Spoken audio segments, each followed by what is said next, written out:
Hi everyone, welcome to another tutorial on my YouTube channel, and today is another art journal tutorial as the caption suggests. And in today's art journal page we are going to explore how we could use decoupage napkins in your journal. Now decoupage napkins personally I feel have a lot of pretty floral designs, vintagey designs which you could easily incorporate in your journaling. So I was thinking that we should do a tutorial where we can show you one such tutorial where you will be able to get ideas on how you can use these kind of napkins in your journaling. So here I start off with one of my favorite napkin that I was saving since long time, and I really like this particular print because it has a lot of flowers, so it's quite busy, and it has black background, which is one of my favorite color. So here what I have done is I have kind of cut off pieces of decoupage napkin. So it comes like in a 12 by 12 size. So what I have done is I have taken two 6 by 6 squares, and then I have kind of randomly cut it using some water. Since decoupage napkins are extremely thin, you could easily use a brush with some water, like how I did, and create a deckled kind of an edge. And that is what I did here. Now once I am ready in assembling the decoupage napkin on top of my page, I start off with a layer of CrafTangles decoupage glue, and then here you can see I'm sticking the decoupage napkin on top of it. Now I have removed all the lower ply level. So basically what decoupage napkin has is it like has three layers of paper, extremely thin paper within it. In this particular case it's a 3-ply decoupage napkin. Sometimes we do have 2-ply decoupage napkin as well. So what do 3-ply decoupage napkin means? That it has 3 layers of white paper.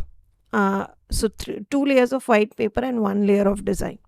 So what I have done is I have kind of removed the lower 2 layers, and now I'm just using the top thin layer on top of my journal.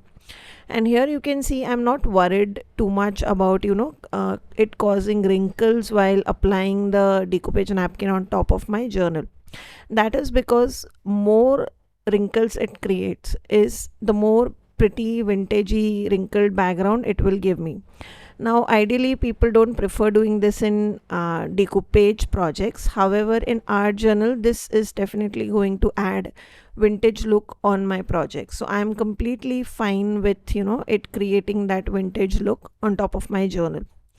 So here you can see that I have kind of stuck everything on top of my project, and wherever they kind of overlapped I have removed that excess, so that we don't have 2 layers of napkin one on top of each other, because that is something which I did not want. Now how I applied napkin on the right side, I have applied the napkin similarly on the left side as well. Once I apply the napkin, I have also added a layer of decoupage glue just to seal the napkin into the journal page. Now that everything is ready, I am moving on to my next step, which is adding a layer of white gesso. You could see that my application was primarily centered in the middle where there was not a lot of decoupage napkins, and on the sides I have just dry brushed some white on top of decoupage napkin just to merge it with the center. Now I don't plan to do a lot of coloring on top of it, that is why I have not gessoed my napkin a lot. Now the next step is just to add a little bit of pattern on the center area, which I felt looked too white for me. So what I have done is I have taken a CrafTangle stencil and some clear texture paste, and I am applying the same through spatula.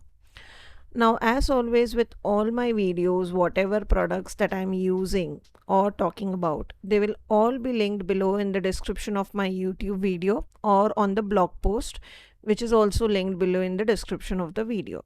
So in case you are curious to know what are the products, you could definitely check the same out. Once the texture paste is dry, I move on to coloring the center. Now I'm coloring the center in such a way that the colors are similar to whatever napkin I have used. Now since the napkin has a dark background, I am using black and brown to kind of bring everything together so that the center does not look very different from the sides. So that is why, I'm kind of layering the colors one on top of each other till I'm happy with how everything looks. As always, since we have used clear texture paste, it will kind of resist all the coloring, and while it is wet, if I use a dry tissue, I'll be able to remove all the excess color and see through all the layers of the stencil. Now I know it is difficult to see through all that in the video probably, but in person the texture looks really pretty. So this is how I am applying colors. Again, it's more of a random application. I have just selected one color, one or two couple of colors. In my case, it is a combination of black and brown, which is very similar to the colors that is in the napkin. And I'm kind of just adding them in the center.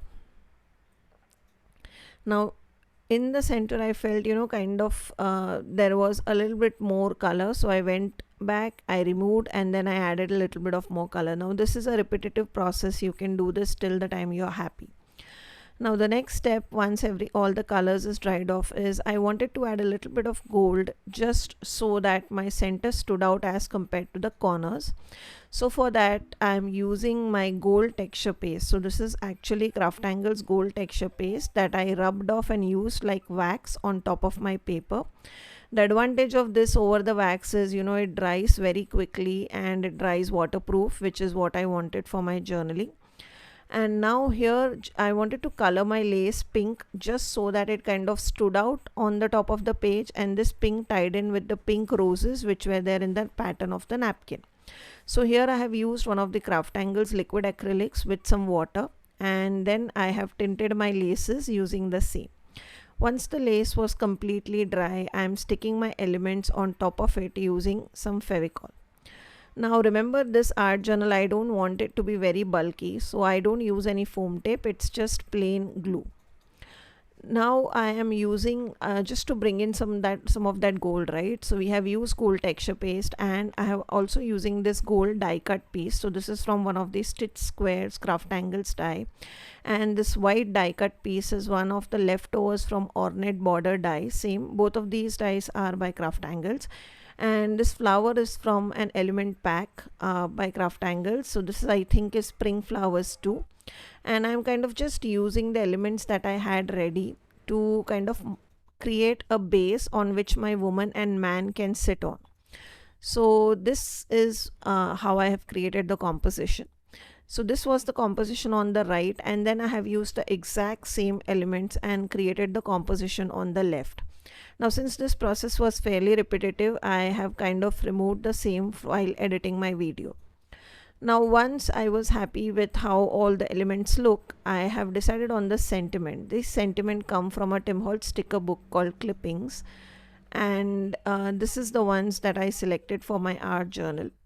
As always guys, as I informed you, all the products that I'm using or talking about are linked below in the description in case you are curious. So this completes my tutorial for today. Lot of layers. Personally for me, I normally like to do simple art journaling as well now and then, but this one I just knew that I had an idea that I wanted to use a decoupage napkin, and I went from there, and that is why you could see that there was a lot of changes or a lot of layering going on. However, I was still happy with how this particular design came off, especially with how the napkin corners look. They look like it's a printed paper, and that is why I feel it's a very versatile medium, especially for journaling and mixed media and not just decoupage. I leave you with a lot of close-ups of my project so that you can see all those beautiful textures and detailing. I'll be back with another tutorial soon on my YouTube channel. Till then guys, take care, bye bye, and as always, don't forget to like, comment, and do consider subscribing to my channel. Take care.